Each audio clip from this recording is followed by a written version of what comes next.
बुखारी की है हदीस 114 कि अब्दुल्ला बिन अब्बास रज़ी अल्लाह तआला अन्हु रिवायत करते हैं। वो फरमाते हैं कि नबी करीम सल्लल्लाहु अलैहि वसल्लम पर जब बीमारी बढ़ गई उनकी वफ़ात के वक्त, तो आपने कहा कि कलम और कागज़ लाओ ताकि तुम्हें ऐसी चीज़ लिखवा दूं जिसके बाद तुम मुसलमान कभी गुमराह नहीं हो।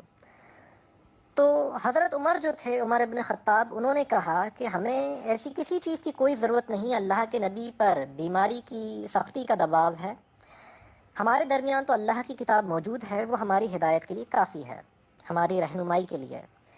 सब सहाबियों में इख्तलाफ हुआ, शोर शराबा बढ़ गया और सब सहाबी कहते हैं कि हम ये कहते हुए बाहर निकल गए जब अल्लाह के नबी ने हमसे कहा कि यहाँ से निकल जाओ, मेरे पास लड़ने झगड़ने की ज़रूरत नहीं है, तो हम ये कहते हुए निकले कि हाय मुसीबत, ये तो बड़ी सख्त मुसीबत है जो अल्लाह के नबी और हमारे दरमियान किताब लिखने में रुकावट बन गई। यानी मोहम्मद साहब जो सबसे मेन चीज़ है कि ऐसी चीज़ लिखवा दूं जिससे तुम लोग कभी गुमराह नहीं हो, ये चीज़ तो आपको सबसे पहले बताना थी। आज इस्लाम इतने फ़िरक़ों में नहीं टूटा होता, आज मुसलमान इतना नहीं बढ़ जाते, एक दूसरे के गले काट रहे हैं, एक दूसरे को काफिर कह रहे हैं, एक दूसरे को अपनी बहन बेटी शादी के लिए नहीं देना चाह रहे हैं। शिया के नज़दीक जो हैं अहले हदीस काफिर हैं, देवबंदी काफिर हैं, बरेलवी काफिर हैं, बरेलवियों के नज़दीक देवबंदी अहले हदीस शिया काफिर हैं, ये भी आपस में फ़िरक़ों में टूटे हुए हैं। बरेलवियों में हज़ार फ़िरक़े हैं, देवबंदियों में हयाती ममाती फ़िरक़े हैं, अकायद को लेकर अशरी और मातुरीदी इख्तलाफ है। इसी तरह अहले हदीस आपस में टूटे हुए हैं कि उनके अंदर भी जो सल्फ़ी कह दें या वहाबी कह दें कि उनके अंदर भी मदखली, कुतुबी, सुरूरी, गुरबा, उनके अंदर भी अहले हदीसों में भी यानी 50 फ़िरक़े टूटे हुए हैं। इसी तरह यानी शिया 50 फ़िरक़ों में टूटे हुए हैं, यानी इस्लाम एक फ़िरक़ों में टूट गया। और वो चीज़ आप आखिरी वक्त कह रहे हैं कि लिखवा देता हूँ जो हिदायत के लिए सबसे ज़रूरी है, जिससे तुम लोग कभी गुमराह नहीं हो, और वो भी नहीं बताई, वो भी बिना बताए चले गए। मतलब आखिरी वक्त सबसे ख़ास चीज़ याद आई और तब भी नहीं लिखवाई। तो ये होता है कि इस्लाम आप देख लें कि कैसा उलझा हुआ दीन है, और ख़ुद मुसलमान एक दूसरे को जन्नती नहीं समझते हैं। उनके नज़दीक हर एक फ़िरक़े के नज़दीक दूसरा फ़िरक़ा काफिर है, वाजिबुल क़त्ल है, गुमराह है, जहन्नमी है, काफिरों से बदतर है, मुनाफिक है। क्योंकि तो ये इस दीन का हाल है। तो ये जब आपस में एक दूसरे को अपना नहीं समझ सकते हैं, सहाबा आप देख लें लड़ लड़ के आपस में मर गए कि तीसरे खलीफा जो उस्मान थे उनको भीड़ ने आके, मुसलमानों की लाखों की भीड़ ने हज के मौके पर मार दिया। इसी तरह अली और माविया आपस में लड़ लिए, आयशा और अली आपस में लड़ लिए, हसन को जहर दे दिया, हुसैन से लोग लड़ लिए। तो ये हालत थी कि ये मुसलमानों की हिस्ट्री अगर आप देखें, जंग नहरवान देखें, आपस में ही लड़के मरते रहे और कभी आज तक ना ये कौम एक हुई है ना हो सकती है। दोस्तों, आपने ये वीडियो देखा तो इस वीडियो को देख के समझ में आता है कि इस्लाम एक है, मोहम्मद साहब एक है, कुरान एक है, अल्लाह एक है।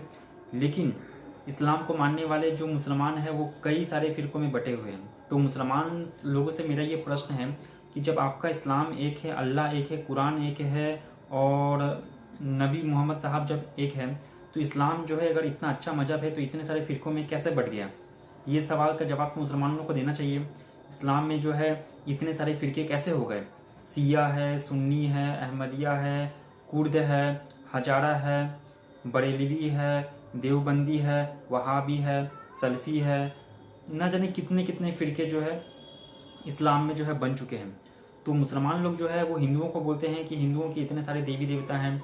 तो हमारे तो हिंदू धर्म में इतने सारे देवी देवता हैं, हम इतने सारे देवी देवताओं की हम पूजा करते हैं। भगवान तो एक ही है, ब्रह्म एक ही है।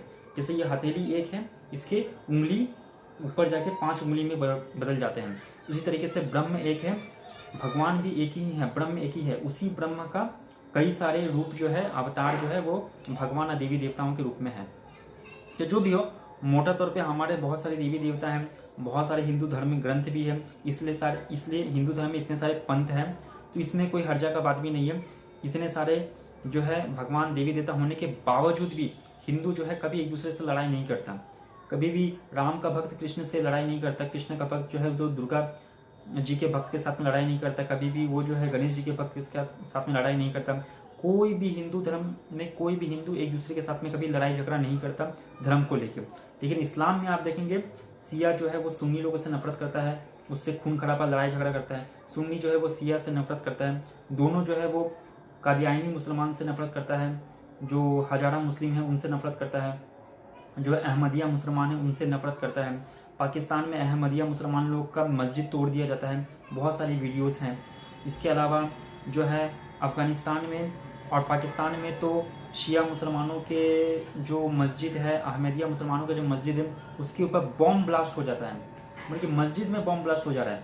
कुछ दिन पहले जो है पेशावर में, पाकिस्तान के पेशावर में जो एक मस्जिद में सुबह के टाइम या शाम के टाइम में जो है नमाज पढ़ने के समय में जो है बॉम्ब ब्लास्ट हो गया और उसमें 100 से ज़्यादा मुसलमान लोग जो है उस बम धमाके में मारे गए। तो बताइए कि एक इस्लामिक देश में ही मस्जिद में बॉम्ब ब्लास्ट हो जा रहा है, तो ये कैसा इस्लाम है? तो इन सब सवालों का जो मूल मुद्दा है, ये जितने भी मजहबी गंदगी है, ये इस्लाम की तालीम की वजह से आ रहा है, इस्लाम की वजह से आ रहा है। तो मुसलमानों को ये चीज़ सोचना चाहिए कि अगर इस्लाम अच्छा मजहब है तो आपके मजहब में इतने सारे कमियां, इतने सारे गलत गलत चीज़ें क्यों हैं? एक मुसलमान जो है वो इस्लामिक देश में ही सुरक्षित नहीं है तो इस्लाम कैसे अच्छा हुआ? भारत में जो मुसलमान रहते हैं उसको जो है बीजेपी से प्रॉब्लम है, आरएसएस से प्रॉब्लम है, बोलते हैं कि मोदी जी अत्याचार करें मुसलमानों के ऊपर। अगर भारत में आपको रहने में असुरक्षा महसूस हो रही है तो क्या आप पाकिस्तान में सुरक्षित हैं? क्या आप अफगानिस्तान में सुरक्षित हैं?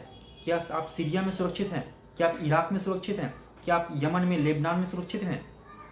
तो मुसलमानों को अपना ये दोगलापन और ये विक्टिम कार्ड खेलने का जो ये है, ये सोच बदलना पड़ेगा। मुसलमान एक मतलब बेवकूफ़ कौम है, हमेशा जो है अपने आप को विक्टिम जैसा समझता है कि कहीं भी कुछ भी हुआ तो मुसलमान जो है उसमें बेगुनाह है, बेकसूर है। ऐसा नहीं है, हर जगह पर 90% जगह पर मुसलमान ही जिम्मेदार है। क्यों? क्योंकि इसका तालीम जो है मजहबी सोच की वजह से लड़ाई झगड़ा होता है। इस्लाम जो है फैक्ट्री है आतंकवाद और जिहाद का। जहाँ जहाँ इस्लाम में मुसलमान है वहाँ वहाँ पर ये समस्या है, आपको मिलेंगी। तो इसके ऊपर मुसलमानों को अपना दिमाग जो है उससे मजहबी सोच को उतार के एक मुसलमान हो के नहीं, एक न्यूट्रल इंसान हो के मुसलमानों को सोचना पड़ेगा दुनिया की भलाई के लिए।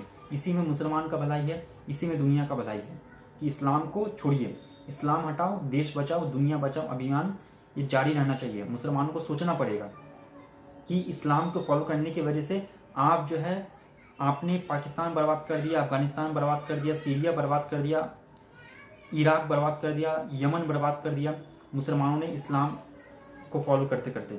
फिर भी जो है मुसलमानों के मन में कहीं ना कहीं ये एक अंधविश्वास है कि हम इस्लाम को ठीक समझ नहीं पा रहे हैं, इस्लाम को फॉलो नहीं कर रहे हैं, इसलिए ये सब प्रॉब्लम है।